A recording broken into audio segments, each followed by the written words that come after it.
Everyone, welcome back to my YouTube channel.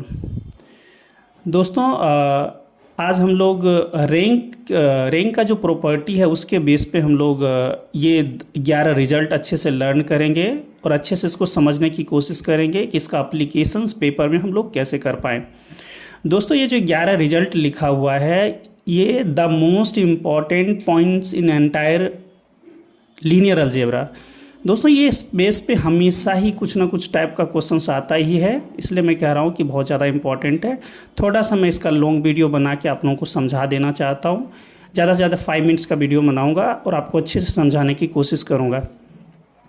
बहुत सारे दोस्तों ने ये बोला है कि सर आप PYQs लेके आइए, तो मैं कोशिश करूँगा इसके बाद कि कुछ PYQs लेके आएँ और आपको अच्छे से ईजी वे में समझाएँ। और दोस्तों, एक बात बोलना चाहता हूँ कि देखिए, एक लाइन है, किसी ने कोट करा है कि तू कयामत तक धरने पर बैठे किस्मत, तू कयामत तक धरने पर बैठे किस्मत, मैं कोशिश करने से कभी भी इस्तीफ़ा नहीं दूंगा। दोस्तों, मुझे उम्मीद है आप लोग बहुत ज़्यादा बेहतर करेंगे और बहुत अच्छा करेंगे। बस आराम से जितना आपने पढ़ा है ठंडे दिमाग से उनको अच्छे से ग्रैब कर लीजिए, समझ लीजिए, उसका एप्लीकेशंस कैसे करना है इसको अच्छे से समझ लीजिए और थ्योरी के प्रति आपका नज़रिया क्लियर होना चाहिए कि चीज़ें क्या कह रही है और क्वेश्चन का अप्रोच कैसा होना चाहिए। ओके दोस्तों, तो अब हम लोग स्टार्ट करते हैं। देखिए, हमारा जो पहला ये दिया हुआ है दोस्तों कि रैंक ऑफ ए मैट्रिक्स जो M क्रॉस N का है, इसका रैंक क्या हो सकता है। तो याद रखना है दोस्तों, ये होगा लेस और equals to minimum of M, N।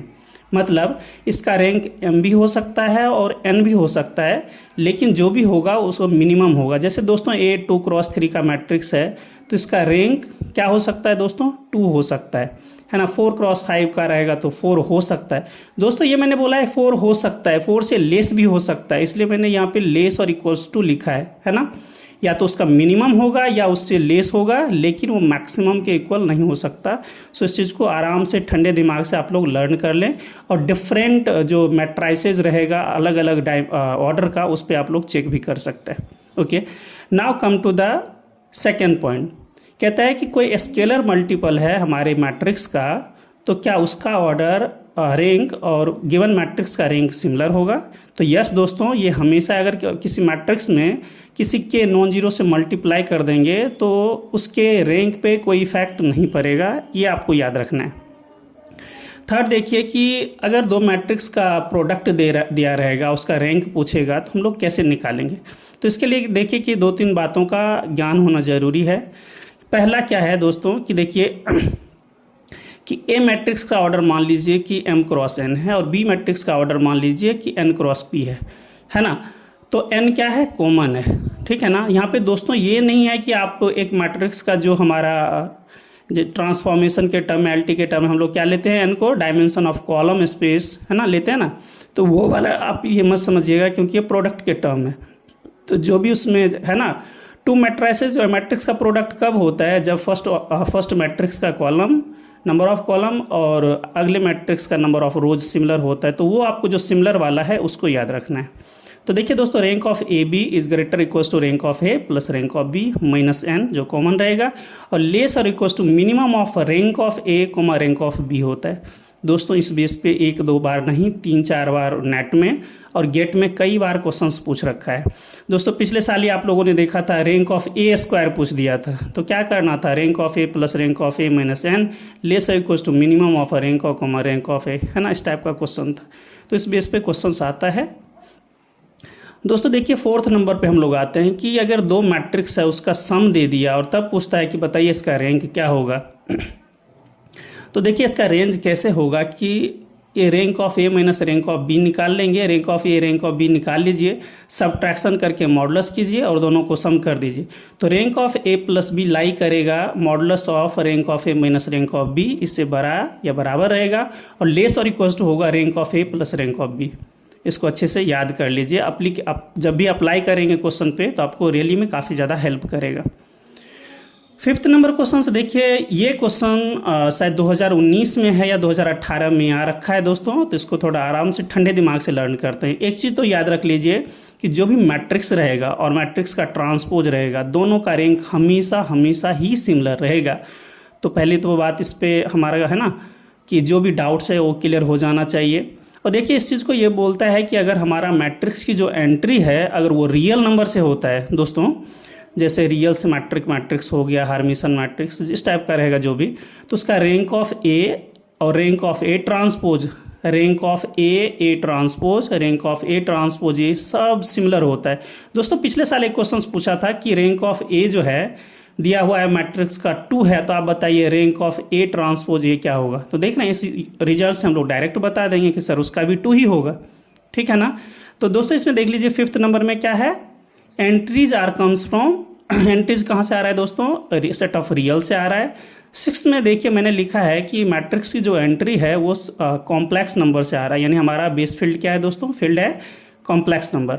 इसके केस में देखिए ए पे पावर जो थीटा लिखा हुआ है कॉम्प्लेक्स कंजुगेट, उसको कैसे लिखते हैं, ए पे पावर कंजुगेट उसके बाद ट्रांसपोज, या ए पे पावर ट्रांसपोज उस पे पावर आप लोग कंजुगेट रख देते हैं। इसमें दोस्तों क्या याद रखना है आपको बेसिकली कि A transpose A to the power theta, A पे पावर कंजुगेट ए थीटा और ए थीटा ए, इस सब का रैंक सिमिलर होता है दोस्तों।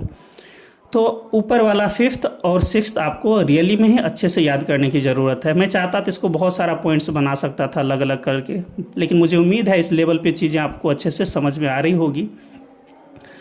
सेवन्थ नंबर दोस्तों ये देख लीजिए कि रैंक ऑफ ए और rank of A transpose similar होता है। ये दोस्तों किस केस का लिखा हुआ है, तो दोनों में होल्ड करता है, ठीक है ना। तो ज़्यादा आपको बॉदर होने की ज़रूरत नहीं है दोस्तों। इसके बियॉन्ड मैंने थोड़ा सा और भी इस चीज़ को सोचा कि एक दो और पॉइंट्स आपको डाल दूँ और समझा दूँ। देखिए दोस्तों ट्रेस ऑफ ए क्या होता है मैट्रिक्स का, कि पहले आइगन वैल्यू निकाल लीजिए और सारे आइगन वैल्यूज़ का जो सम होता है वो क्या देता है, ट्रेस ऑफ ए। ये तो हो गया आइगन वैल्यूज़ के टर्म है दोस्तों। अगर हमारा सिमेट्रिक मैट्रिक्स होता है तो याद रखना है दोस्तों कि ट्रेस ऑफ ए दोस्तों क्या हो जाएगा, sum of all entries on the principal diagonal, ठीक है ना। जो प्रिंसिपल डायगोनल पे सारा एंट्रीज होगा उसका सम कर देंगे दोस्तों, तो ये हो जाएगा हमारा ट्रेस ऑफ ए। तो आइगन वैल्यूज़ के टर्म में और principal element, principal diagonal element के टर्म में आपने देखा। सेकंड देख लीजिए डिटर्मिनेंट ऑफ ए क्या होता है दोस्तों, प्रोडक्ट ऑफ आइगन वैल्यूज़, जितना भी आइगन वैल्यूज़ रहेगा उसका प्रोडक्ट कर देंगे।